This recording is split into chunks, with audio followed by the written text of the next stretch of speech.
Baiklah, sebelumnya perkenalkan dulu kami dari kelompok 9 Persiapan Ekonomi Syariah yang anggotanya saya sendiri Rale Migelsi dan teman saya Mardatila. Di sini kami akan membahas seputar sektor ekonomi syariah yang ada di Kabupaten Kerinci. Di sini kami sudah bersama salah satu dosen terbaik PB sekaligus pelaku bisnis syariah, yaitu Bapak Helpenta MM. Dan kepada saudara atau teman saya Mardatila, silahkan untuk tanya jawab kepada Bapak Helpenta. Kita langsung saja ya Pak. Ya. Di sini kami ingin membahas sedikit saja sih tentang bagaimana sektor ekonomi Islam atau syariah. Sebelumnya kita bahas secara luas dulu. Bagaimana sektor ekonomi Islam yang ada di Indonesia, apakah membaik atau bisa menyaingi bank konvensional yang sistemnya konvensional gitu? Jadi gini, beberapa tahun terakhir ini ekonomi Islam itu semakin dilirik ya oleh dunia Barat lah, apalagi kita Muslim ya. Jadi kenapa ekonomi Islam itu dilirik oleh kaum non Muslim? Tentunya ada alasan dong, gitu ya. Sebelum ini kita mengenal, mungkin dari SD kita belajar mengenai ekonomi, gitu kan. Ekonomi yang kita pelajari sebenarnya secara tidak langsung itu adalah ekonomi konvensional, atau lebih dikenalnya ekonomi kapitalis lah, gitu ya. Pengen kita ketahui Bapak ekonomi itu kan Adam Smith, ya kan. Nah, apa sih ekonomi itu yang kita pelajari pada saat kita SD atau SMP? Ekonomi itu adalah ilmu yang mempelajari perilaku manusia, bagaimana dia mengelola semua sumber daya yang terbatas untuk memenuhi kebutuhannya yang tidak terbatas gitu. Dan bagaimana dia mengelola semua itu dengan biaya yang paling rendah atau seminimal mungkin dengan memberikan manfaat yang semaksimal mungkin. Nah, itu yang kita pelajari dulu. Terus semakin berkembangnya teori ekonomi itu, berjalannya waktu terjadilah beberapa krisis, ya kan. Pernah terjadi krisis terutama di Indonesia tahun 1998, kemudian ada krisis di Amerika subprime mortgage tahun 2008, kemudian runtun juga ada beberapa kali krisis, sehingga ekonom dunia itu bertanya, kok rentan banget gitu. Ekonomi suatu negara maju kayak Eropa, Amerika, Inggris dan sebagainya, begitu mudah mereka jatuh ekonominya, terkena dampak dari krisis itu. Jadi timbul tanda tanya, berarti ini fondasinya nggak bagus. Akhirnya mereka melirik ke ekonomi, mereka bilangnya alternatif. Iya, ekonomi Islam itu alternatif, tapi sebenarnya bukan. Ekonomi Islam itu adalah solutif, bukan alternatif. Kalau alternatif kan jalan pintas. Ada alternatif, itu bukan gitu. Solutif itu berarti itulah yang sistem yang terbaik. Nah, mungkin tadi pertama saya jelaskan mengenai ekonomi itu apa, konvensional itu apa artinya. Nah, sekarang kita bandingin ekonomi Islam apa sih? Apa bedanya sama ekonomi konvensional tadi? Nah, di ekonomi Islam itu menganut sistem ekonomi yang berkeadilan. Berkeadilan seperti apa? Contoh, bagaimana pelaku ekonomi itu atau pebisnis menggunakan sumber daya yang terbatas, ya, kita mengakui bahwa sumber daya semua itu terbatas untuk memberikan manfaat yang paling maksimal bagi seluruh masyarakat, bukan segelintir orang gitu. Kita tahu pelaku ekonomi itu ada pebisnis di pasar, ya kan? Ada pemerintah, ya, ada masyarakat, dan di sistem pasar itu udah pasti ada yang menang di pasar atau beruntung, ada yang kalah di pasar atau rugi, gitu ya. Nah, sistem ekonomi Islam itu kenapa solutif atau solusinya? Dia mengenal yang namanya istilah, kalau nggak salah, hisbah ya, atau pengawas pasar. Kemudian dia mengenal sistem infak, sedekah, zakat. Nah, zakat kan kita tahu itu untuk orang-orang seperti jihad fisabilillah, atau untuk anak yatim ya, atau termasuk orang yang kalah di pasar tadi. Jadi mereka nggak akan Jadi gini, mereka gimana? Orang yang paling kalah di pasar itu mereka tetap makan gitu, karena dapat zakat tadi, infak dan sedekah. Kalau di konvensional itu kan yang kalah di pasar ya nggak punya apa-apa gitu. Mereka udah kalah, modal udah habis gitu. Nggak bisa menerima zakat. Nah itu yang membedakannya antara ekonomi konvensional dengan ekonomi Islam. Kenapa dibilang ekonomi Islam itu adalah sistem ekonomi yang berkeadilan itu yang diharapkan, sehingga lebih merata. Itu sih bedanya yang harus kita pahami bersama. Ya, itu kan secara luasnya nih Pak, Ya. di Indonesia. Nah, sekarang nih yang lebih kecilnya lagi gitu.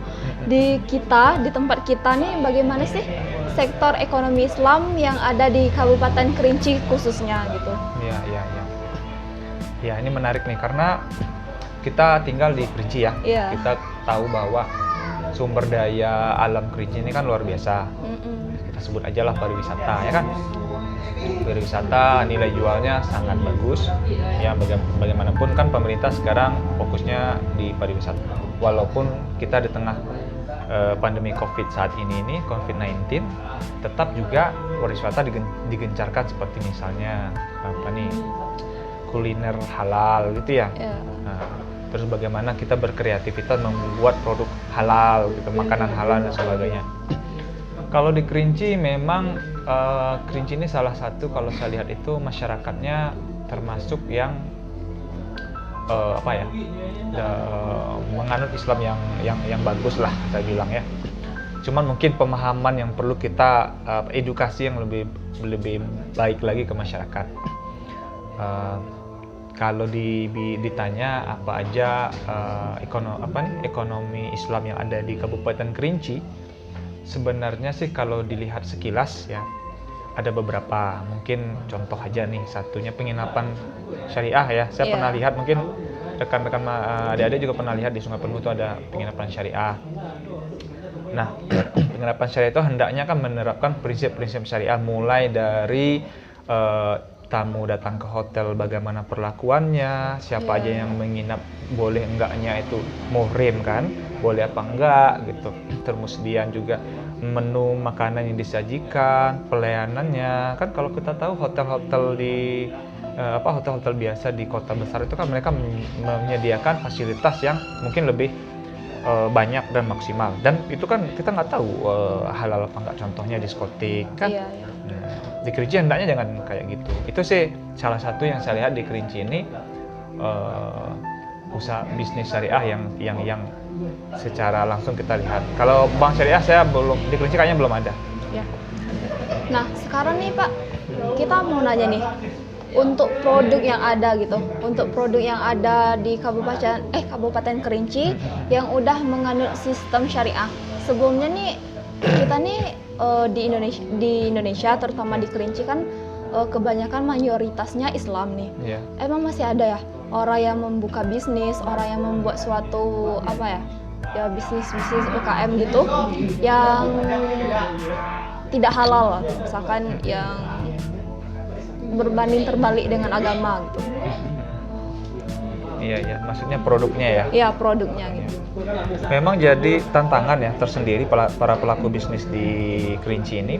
Artinya ada yang berpikiran gini, yang haram aja susah gitu ya, gimana yang halal gitu kan. Gitu. Sebenarnya itu pemikiran yang sangat kerdil sekali gitu kan. Karena malah sebaliknya, artinya produk yang syariah itu sebenarnya itulah yang memiliki peluang kalau kita jeli. Contoh ya, saya contohkan aja misalnya kita bank syariah mungkin nggak ada di Kerinci ya, kita contoh aja lah, kita buat koperasi simpan pinjam syariah ya, mungkin limit pinjamannya maksimal 25 juta gitu. Kita contoh aja produknya lah, pinjaman misalnya Ralen mau beli motor, harga cashnya 15 juta. Nah, kalau kita leasing pinjaman ribawi atau pinjaman konvensional, itu kalau dihitung-hitung rata-rata pernah saya coba amati itu pengembaliannya itu sekitar 25 juta lah. Berarti kan ada penambahan biaya atau pengembalian pinjaman sebesar 10 juta. Nah, sekarang menjadi tantangan nih buat kita yang mau bergerak di simpan pinjam syariah. Bagaimana kita buat akadnya itu syariah? Contohnya aja, Ralian datang ke saya, misalnya saya punya simpan pinjam syariah. Oke Ralian, saya belikan untuk kamu motor, gitu ya. Tapi kamu cashnya harganya 15 juta. Tapi karena kamu mau ngansur, oke deh, saya kasih kamu ansurannya, total pengembaliannya sama setahun itu nggak nyampe 25. Saya bilang aja lah 20 juta ya. Nah, tantangan itu tuh kan memberi ketertarikan tersendiri buat masyarakat Kerinci. Artinya mereka kita buat kemasan promosi misalnya, ngapain di sana, di sini murah gitu ya. Artinya mereka akan lebih tertarik untuk menanya lebih detail. Nah, kita tangkap peluang itu ketika masyarakat datang ke kita terus nanya gitu ya. Baru kita jelaskan akad syariah itu seperti apa. Nah, peluang-peluang lain sebenarnya banyak juga. Artinya mungkin kita bisa kerjasama sama Basnas atau kerjasama juga dengan lembaga-lembaga lainnya yang syariah seperti MUI gitu ya. Peluangnya banyak sih sebenarnya. Itu untuk produknya ya Pak. Nah, peluangnya udah juga tadi apanya? Sekarang nih kayak mana ya? Kita mau buka suatu bisnis, kita mau buat produk gitu. Produk kita berbasis syariah Islam. Nah, bagaimana kita memperkenalkan produk kita kepada masyarakat luas? Nah, sama seperti yang kita ketahui, di tempat kita ini orang tidak kenal bagaimana yang syariah, bagaimana yang konvensional, apa itu riba, apa itu bagi hasil, kan orang nggak tahu gitu. Orang cuma tahu pinjam terus kembalikan dengan bunganya sekian, nggak tahu riba gimana gitu. Nah, sekarang bagaimana sih Pak kita nih menarik customer untuk mau menabung di kita? Misalkan kita tadi Bapak juga bilang kita bikin produk simpan pinjam gitu. Nah, bagaimana cara kita menarik customer untuk mau menabung di kita dan kita bisa menarik mereka gitu? Iya, memang ini menjadi tantangan besar bagi para pelaku bisnis simpan pinjam syariah. Artinya mereka punya tantangan bagaimana yang tadi dibilang sama Mardatila itu menarik mereka gitu ya. Bagaimana menabung di kita. Nah, saya yakin kebetulan saya kan dulu pernah bekerja juga di salah satu bank BUMN ya. Memang bank konvensional. Jadi ada beberapa nasabah saya itu nasabah prime atau nasabah prioritas. Nah, prioritas itu kan dananya di atas 1 miliar. Jadi mereka itu resah gitu. Menarik dananya dari saya untuk ditempatkan di bank syariah. Walaupun tingkat pengembalian di bank syariah itu lebih kecil dibandingin dari banknya saya bekerja. Artinya apa? Mereka itu tidak mengejar pengembalian yang atau untung yang besar untuk menaruh dananya di sebuah bank. Tapi mereka pemahamannya, agamanya udah bagus gitu ya. Nah, jadi memang langkah pertama kalau kita mau bergerak di simpan pinjam syariah, tentunya kita coba peta atau inventarisir masyarakat yang kategorinya kaya lah gitu ya. Tapi diikuti juga pemahaman agamanya yang bagus. Karena mereka nggak akan mengejar keuntungan yang besar, tapi mencari yang menerapkan prinsip-prinsip syariah gitu. Itu untuk di simpanannya. Nah, kalau untuk menyalurkan pinjamannya ya kita kasih contoh tadi simpan pinjam yang mungkin tingkat pengembaliannya yang lebih murah. Nanti ketika mereka datang ya udah kita jelasin lagi akadnya. Mungkin itu sih yang bisa dilakukan untuk saat ini. Ini sebagai untuk Bapak sih, Bapak ini kan selaku pebisnis gitu, dan juga udah berkecimpung di dunia perbankan juga udah pernah. Nah, sekarang Bapak juga menjalani bisnis. Nah, apa sih tantangan terbesar selama Bapak membangun bisnis ini yang sulit gitu dipecahkan dan menjadi tantangan yang paling besar dari apa yang kita lakukan gitu? Baik, jadi gini Mardatila, saya sekarang memang ada ngembangin sebuah produk ya. Namanya Dendeng Batokok Kerinci frozen food gitu ya. Boleh, ini bukan masuk promosi ya. Kita artinya ambil contoh gitu ya. Pertama, kenapa saya buat produk ini? Karena COVID-19. Jadi dengan adanya pandemi COVID-19 ini kan masyarakat stay di rumah ya, tinggal di rumah, nggak harus keluar. Nah, salah satu alternatif makanannya kan mereka biasanya order di Grab, Gojek dan sebagainya. Tapi kan di Kerinci nggak ada tuh Gojek, Grab kan nggak ada. Nggak ada. Nah, saya berpikir bagaimana membuat produk yang bisa mereka simpan. Nah, produk saya ini kebetulan tahannya 6 bulan, lama gitu ya. Tahannya 6 bulan dan bisa sebagai stok makanan mereka di rumah. Ya, terus praktis juga, cara penyajian sangat praktis sekali. Nah, tantangan tadi yang dibilang apa sih kendalanya? Kendalanya memang bagaimana saya menyampaikan pesan ke calon pelanggan saya atau calon konsumen, customer, bahwa produk ini nilai jualnya itu di kepraktisannya. Ya, selain rasa kan, bilang rasa kan. Contoh misalnya nih, kita anggap aja lah Ibu Mardatila mungkin memiliki anak, misal contoh 2 orang, mungkin 6 tahun sama 5 tahun.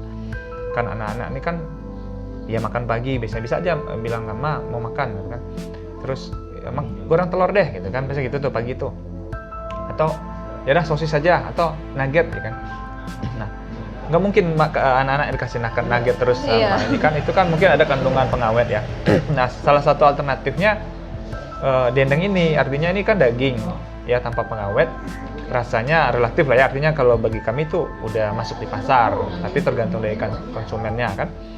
Jadi pesan kepraktisan itu, manfaatnya itu yang sekarang ini kami mencoba untuk mendelivernya ke pelanggan biar mereka paham. Makanya kemarin kami itu ada beberapa buat iklan gitu ya. Nah, itu yang tantangan. Kalau konsumen pelanggan itu udah nangkep manfaat pesan itu, mereka akan beli produk itu dan merasa manfaat, dan mereka akan reorder lagi atau repurchase lagi gitu. Nah, itu yang manajemen kami sekarang merasa tertantang. Nah, di situ juga kami bisnisnya syariah juga. Artinya kami menggunakan bahan-bahan baku daging yang sudah standar perusahaan, sudah ada label MUI-nya, prosesnya pun pengelolaannya kami tanpa pengawet gitu ya. Terus packagingnya juga steril gitu. Nah, itu sih tantangan yang kami hadapi saat ini. Ya, itu sih Pak sekitar tentang sektor ekonomi syariah. Dan yang terakhir nih, ada nggak sih kata-kata buat yang para pemula bisnis, bagaimana cara membangun bisnis biar sukses kayak Bapak gitu? Enggak, belum selesai. Insya Allah. Ya, jadi gini, bagi Raylan sama Mardatila nih, yang jelas kan ada istilahnya gini, yang haram susah, apa? Yang halal. Yang haram susah, apalagi yang halal kan? Iya. Itu racun toksit itu. Iya. Ya, jadi jangan dijadikan patokan. Nah, bagi yang muda-muda kalian ini nih, mulailah dari sekarang. Saya mulai bisnis kan setelah kuliah. Nah, malah sudah kerja lagi, saya kuliah habis itu kerja di perbankan 9 tahun, baru mulai bisnis. Sangat terlambat sih, tapi walaupun nggak ada kata terlambat. Apalagi nih kalian yang muda-muda kan, harusnya mulai dari sekarang.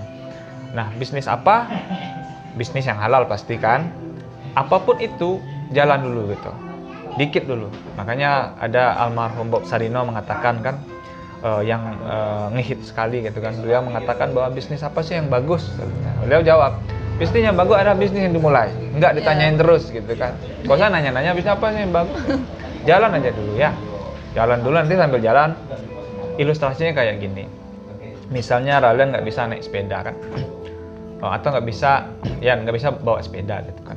Dia baca buku nih, teori nih. Sepeda itu rodanya 2 gitu. Jadi stangnya lurus gitu ya. Terus remnya di kiri ada.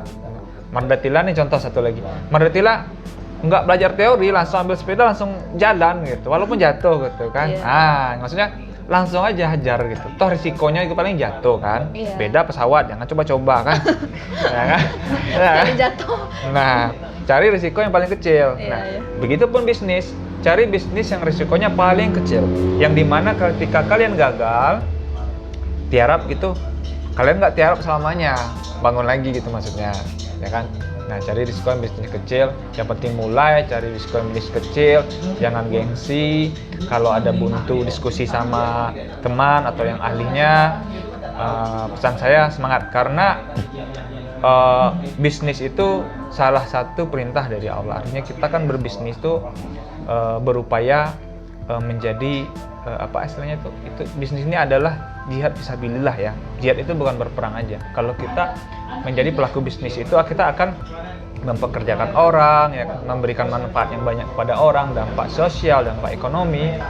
Dan salah satu hadis Rasulullah mengatakan bahwa khairun nas anfa'uhum linnas, sebaik-baiknya manusia itu adalah memberikan manfaat yang sebaik-baiknya untuk manusia lainnya. Nah, pebisnis itu peluang besarnya di situ gitu loh. Itu yang perlu ditanamkan di anak-anak muda yang energik seperti kalian. Ya, saya aja sudah artinya ini just semangat, apalagi kalian harusnya lebih semangat gitu ya. Cara saya itu mudah-mudahan bisa memberikan manfaat bagi anak-anak muda sekarang. Ya, saya kalau ada yang ingin diskusikan nanti saya bisa memberikan diskusi. Saya bukan mengajarkan, artinya kita berdiskusi dua arah, ya, sehingga memberikan manfaat ke saya pun diberikan manfaat, kalian juga mendapat manfaat. Nah, terima kasih nih Pak yang udah mau meluangkan waktu berbagi dan berdiskusi dengan kami, dan ini sangat bermotivasi bagi kami. Dan sekarang kami juga masih muda, terus masih kuliah, bagaimana sih kami kedepannya mau memulai bisnis gitu. Dan kami berterima kasih banyak sama Bapak yang mau meluangkan waktunya. Nah, itu aja sih yang ingin kami tanyakan sekitar di sektor ekonomi syariah untuk MK Filsafat Ekonomi Syariah. Oh, demikianlah hasil diskusi tentang sektor ekonomi syariah yang ada di Kabupaten Kerinci. Saya tutup dengan Assalamualaikum warahmatullahi wabarakatuh.